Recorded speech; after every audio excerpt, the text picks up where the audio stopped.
इंद्रियों की गुलामी, आप अपने को ज्ञानी माने, विद्वान माने, भगत माने, महात्मा माने, वीर माने, कुछ भी, ये गुलामी छूट जाए तो अभी तुम स्वरूप में स्थित हो जाओ। ये जो हमारी 5 ज्ञानेंद्रियां हैं, आंख, कान, नाक, जिह्वा और त्वचा, नेत्रेंद्री, श्रवणेंद्री, घ्राणेंद्री, रसेंद्री और त्वगेंद्री, ये 5 विषयों में, पूरी सृष्टि को इन 5 विषयों में रख दिया गया है। रूप, शब्द, गंध, रस, स्पर्श, ये 5 ज्ञान इंद्रियों के विषय हैं। आंख रूप, कान शब्द, नाक गंध, जिह्वा रस और त्वचा स्पर्श, इसी में सारे सुखों को, सारे विषयों को रख दिया गया है। स्वतंत्रता तभी मिलेगी जब पहले शास्त्र और गुरु का शासन स्वीकार करे, तो इंद्रियों के विषयों से हटने का उसको सौभाग्य मिल जाएगा। अगर वो शास्त्र और गुरु से स्वतंत्र है तो इन प्रपंच में वो परतंत्र रहेगा, सिद्धांत है ये। आजकल सबकी यही मांग है कि मैं किसी के अधीन नहीं, मेरा जीवन स्वतंत्र, मैं जो चाहूं कर सकता हूं। स्वतंत्र का हो, इंद्रियों के गुलाम हो, मन के गुलाम हो, विषयों के गुलाम हो। तुम विषयों को नहीं भोग रहे, विषय तुम्हें भोग रहे। विषय तुम्हारे अधीन नहीं, तुम विषयों के अधीन हो, विवेकहीन हो, इसलिए तुम समझ नहीं पा रहे हो।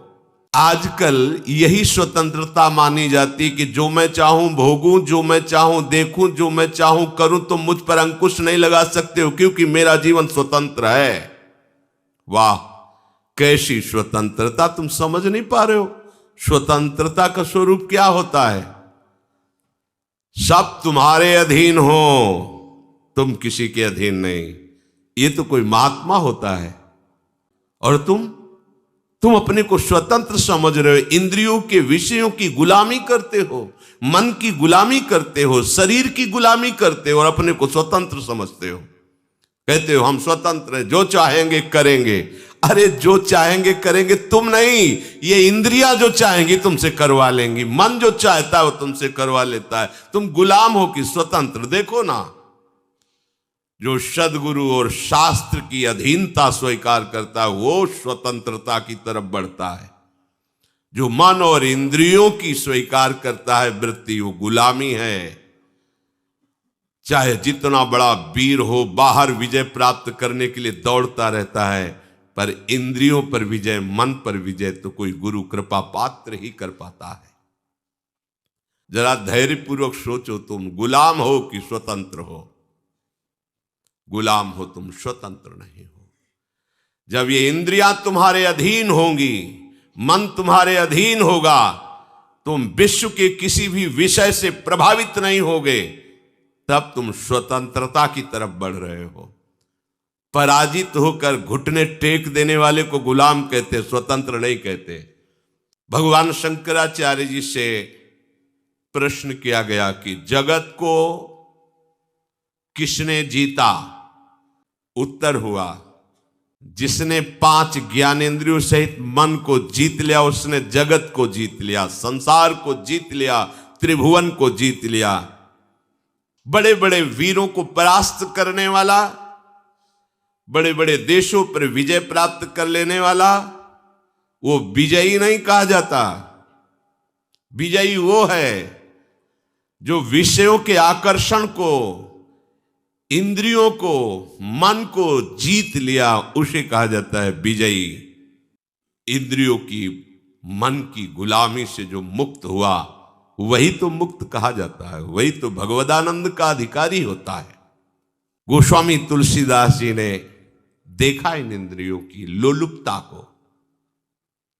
ओह, इन इंद्रियों ने मुझे मजाक बना दिया, हंसी उड़ाई, अपने वश में कर लिया। अब नहीं, अब नहीं, अब मैं प्रभु का हो गया हूं। इंद्रियों, अब तुम हमें अपना गुलाम नहीं बना सकती, अब तुम हमारी हंसी नहीं उड़ा सकती। आज भगवान की कृपा से मैं जाग गया हूं, अब नहीं सोऊंगा, अब इंद्रियों की गुलामी नहीं करूंगा।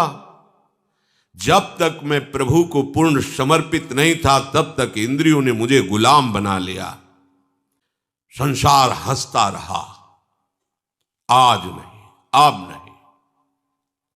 सावधान, जैसे जरा सा भय आने पर कछुआ अपने अंगों को कवच के अंदर समेट लेता है, ऐसे ही तुम सारी इंद्रियों को प्रभु में समर्पित करो।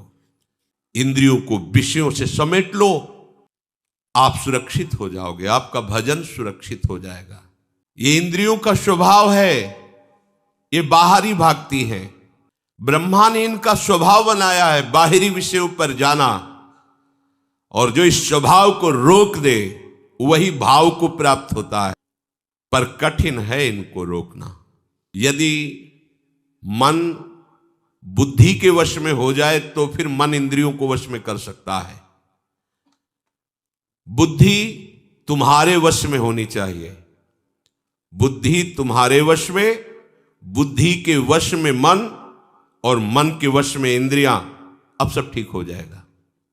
इंद्रियों को हमें जहां लगाना है वहीं लगेंगी, पर उसके पहले मन को ठीक करना है।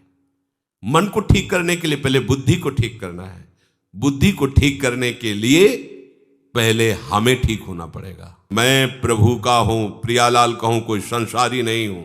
क्योंकि बुद्धि शुद्ध करने के लिए सबसे पहले यह स्वीकृति आवश्यक है, मैं संसार का नहीं हूं, मैं रिश्ते नातों का नहीं हूं, मैं शरीर का नहीं हूं, मैं प्रियाजू का हूं, प्रियालाल का हूं। शास्त्रों में इंद्रियों को घोड़ों से तुलना की गई है।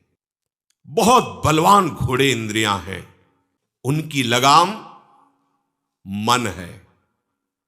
मन रूपी लगाम को पकड़े हुए जो सारथी है वो बुद्धि है, और इसमें जो बैठा हुआ रथी है वो जीव है, वो आत्मा है। ये शरीर रथ है, आत्मा रथी है, बुद्धि सारथी है, मन लगाम है, इंद्रियां घोड़े हैं। इसी रथ में बैठकर हमें अपने असली घर पर पहुंचना है, प्रभु के पास। ये रथ मिला है यात्रा तय करने के लिए, प्रभु के धाम में पहुंचना है। इसलिए अपनी आत्महत्या मत करो। आत्महत्या, अगर ड्राइवर नशे में है तो पूरा का पूरा गाड़ी चौपट कर देगा, ऐसी जगह भिड़ा देगा, ऐसी जगह गिरा देगा। सबसे पहली दवा करनी है रोगी ड्राइवर की, सारथी की। ये विषय रोग से ग्रसित बुद्धि, जिसने निश्चय किया है कि भोगों में सुख है, नशेबाज ड्राइवर है। विषयी बुद्धि कहां गिराएगी जाके, देख लो कैसी दुर्गति हो जाती है, नष्ट कर देती बुद्धि। क्या बताए, मेरी बुद्धि भ्रष्ट हो गई थी, मैंने ऐसा क्यों किया। आजीवन जेल, मरने के बाद नरक। एक घटना ने पूरे जीवन को बदल दिया। क्या हुआ, सारथी नशे में हो गया, लगाम ढीली कर दी, घोड़ों ने बलवान है, ऐसी जगह डाल दिया जाके, पश्चाताप के सिवा हाथ में कुछ नहीं रहता।